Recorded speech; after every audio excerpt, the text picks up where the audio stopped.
ரொம்ப டிஃப்ரெண்ட்டான சிக்கன் சுக்கா தாங்க பார்க்க போகிறோம். இது பார்த்தீங்கன்னா செட்டிநாட்டில் ரொம்ப ஸ்பெஷலாக மெஸ்லாம் வைப்பாங்க. இந்த சுக்காவில் கடைசியாக ஃபைனலாக நம்ம ஒரு பொருளை போட போகிறோம்.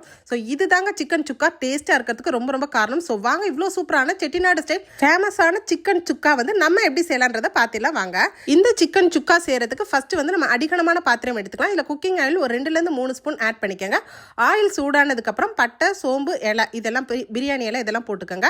இது எல்லாம் வெடிக்கட்டும். இப்போ வெடிச்சதுக்கப்புறம் ஃப்ரெஷ்ஷான கருவேப்பிலைகளை போட்டுருங்க. போட்டதுக்கப்புறம் ஒரு கப்பு சின்ன வெங்காயம் ஒரு பெரிய வெங்காயம் சேர்த்துக்கோங்க. ரெண்டுமே கலந்து சேர்த்திங்கன்னா ரொம்ப ரொம்ப டேஸ்ட்டாக இருக்கும். வெங்காயம் கொஞ்சம் அதிகமாகவே சேர்த்துக்கோங்க. இது வெங்காயம் நல்லா வதங்கினதுக்கப்புறம் தக்காளி பழம் நம்ம சேர்த்துக்கலாம். தக்காளி பழம் அதிக அளவு சேர்க்க வேண்டாம். ஒரே ஒரு பழம் மட்டும் ஜூஸ் எடுத்து இதில் சேர்த்துக்கலாம். ஏன்னா நம்ம எனக்கு செய்ய போகிறது சிக்கன் சுக்கா, அதனால் வந்து தக்காளி பழம் ரொம்ப அதிகமாக போட்டால் கிரேவி ஆகிடும். இப்போ 2 ஸ்பூன் இஞ்சி பூண்டு பேஸ்ட்டு சேர்த்துக்கோங்க.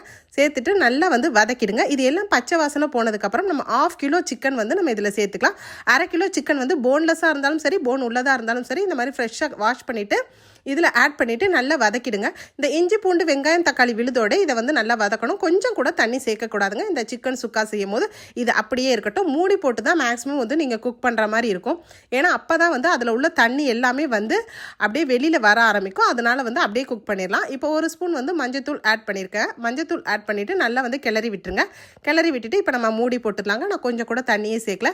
இப்போ பாருங்கள், தண்ணியெல்லாம் அதில் சிக்கன்லேயே ஆல்ரெடி இருக்கும். அது எல்லாமே ஆட்டோமேட்டிக்காக பிரிஞ்சு வர ஆரம்பிக்கும். ஸோ இந்த ஸ்டேஜில் நல்லா வந்து கிளறி விட்டுருங்க. ஸோ இந்த சிக்கன் சுக்கா செய்கிறதுக்கு நம்ம 1 ஸ்பூன் மட்டும் சில்லி பவுடர் பெரிய ஸ்பூனில் 1 ஸ்பூன் சேர்த்துக்கோங்க. போதுமானதாக இருக்கும். ஏன்னா இதில் வந்து இஞ்சி பூண்டே காரமாக இருக்கும். அதோடு இல்லாமல் நம்ம மிளகெல்லாம் வந்து அரைச்சி போட போகிறோம். இதில் கடைசியாக வந்து 1 ஸ்பூன் வந்து உப்பு சேர்த்துக்கோங்க. உப்பு சேர்த்துட்டு 1 ஸ்பூன் வந்துட்டு கறி மசாலா இல்லை கரம் மசாலா 2ல் 1 வந்து டேஸ்ட்டுக்காக இதில் சேர்த்துக்கோங்க. இந்த டேஸ்ட் வந்து ரொம்ப ரொம்ப டேஸ்ட் வந்து அல்டிமேட்டாக இருக்குங்க. இது எல்லாமே நல்லா மிக்ஸ் பண்ணி கொடுத்துருங்க. ஸோ அதிக அளவு நீங்கள் காரம் போட்டிங்கன்னா காரம் அதிகமாக இருக்கும். அதனால 1/2 கிலோ சிக்கனுக்கு 1 ஸ்பூன் வந்து சில்லி பவுடரே போதுமானதாக இருக்கும். 1 ஸ்பூன் சில்லி பவுடரும் 1 ஸ்பூன் வந்து கரம் மசாலாவும் நம்ம சேர்த்துருக்கோம். ஸோ இதுவே வந்து 1/2 கிலோ சிக்கனுக்கு தாராளமாக போதுமானதாக இருக்கும். ஏன்னா நம்ம கடைசியாக வந்து ஃபைனலாக இதில் ஒன்று சேர்க்க போகிறோம். ஸோ அதுதான் வந்து இந்த சிக்கன் சுக்காக்கே ரொம்பவே அல்டிமேட்டாக இருக்கும். ஸோ இதை அப்படியே மூடி போட்டு குக் பண்ணலாம். கொஞ்சம் கூட தண்ணி சேர்க்க வேண்டாம். இப்போ வந்து நம்ம கடைசியாக சேர்க்கக்கூடிய பொருள் வந்து மிக்ஸி ஜாரில் 1 ஸ்பூன் மிளகு, 1 ஸ்பூன் ஜீரகம் சேர்த்துக்கலாம்.